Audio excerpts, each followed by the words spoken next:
Hey grammarians, hey Paige. Hi David. Today we're going to talk about dashes, which is a piece of punctuation. Looks kind of like this. It's just kind of a straight line. Later we're going to talk about hyphens, which looks like this. And there is a difference between the two of them. It's kind of confusing, but first we're just going to talk about dashes, what they are, and what they do. Okay, sounds good to me. So dashes have approximately 4 uses. Use number 1 is that they can mark interruptions in the structure of a sentence.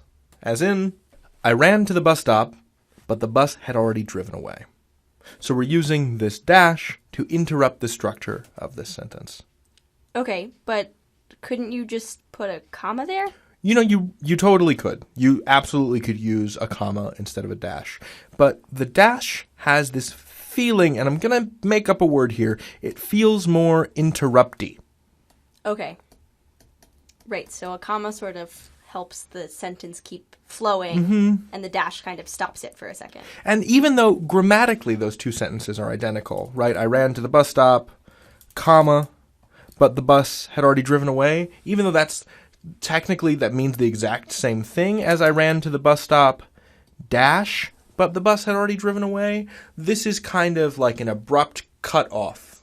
So like the comma, right, the dash is uniting these two independent clauses. I ran to the bus stop, the bus had already driven away, right? So like, comma, but would connect those two independent clauses the same way that dash, but is connecting those two clauses.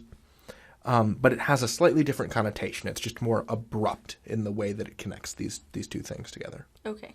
Also, it looks like you don't have a space before or after your dash. Is Right. that right? So originally when I'd drawn it, it did look a lot closer. But yes, according to the Chicago Manual of Style that Khan Academy uses, it would just go word, dash, word, then a space. But when you're using dashes, generally, you don't put spaces in between them. In between words. Right. So that's use number 1. It can interrupt the structure of a sentence. Use number 2 for the dash is that they can act like parentheses in pairs. So the dash is in the same place as another type of punctuation could be again? Correct. Okay. The dash, I guess, is kind of like... So let's look at another example sentence and I'll switch colors. The bug, which landed on my nose, had to be the size of a softball. Enormous bug. But Paige, as you rightly pointed out, this is the same as having it in parentheses. You wouldn't have both of these together like that. But they do the same thing. But they have the exact same function. In this case. So when you have them in pairs, like so, it's the bug, which landed on my nose, had to be the size of a softball. So it's kind of this aside. If we really wanted to, we could take it right out of the sentence, kind of like in a positive, right, with commas. So we could say the bug had to be the size of a softball. Sentence still makes sense. Right. Use number 3, a dash can be used where you would otherwise use a colon. So in this case, it's going to be sort of introducing something, right? Mm-hmm. So the colon has this linking power, right? It can introduce ideas. It can start a list. You can do the same thing with a dash. So, for example, if we wanted to introduce an idea, we could say... I have only ever wanted one thing. Snacks. Me too, Paige. So many snacks. Me too. So we're using this to introduce this idea the same way that we would had it been a colon. Okay. So the dash is like a little actor. Yeah.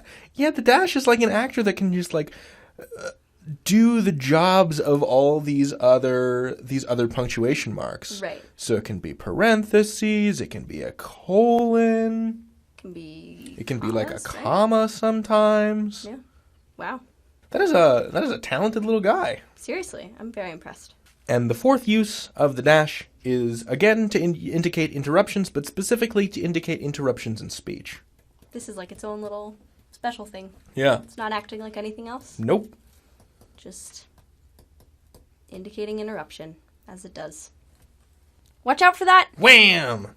So we're using this dash to say that this sentence was interrupted by something, and then we deploy this sound effect.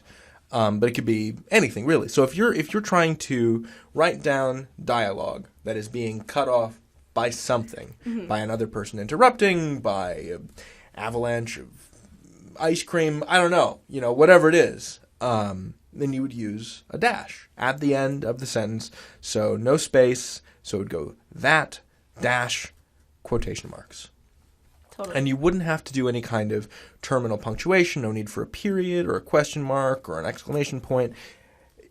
The dash kind of serves that role. Of course it does. Because it's a very fancy actor. So I wouldn't say that the dash as an actor can perform the same roles as terminal punctuation, as periods or question marks or exclamation points, but rather I would say that it's cutting off the sentence before we can even get to where those would live. Okay, yeah, it's saying there would have been more words in this sentence and then terminal punctuation, but... So that's what dashes can do. They are used to mark interruptions in the structure of a sentence.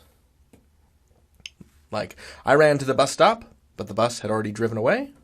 They can act like parentheses when they're used in pairs. So, like, the bug which landed on my nose had to be the size of a softball. You can use them like a colon to lead into lists or to link an idea. So, I have only ever wanted one thing, snacks.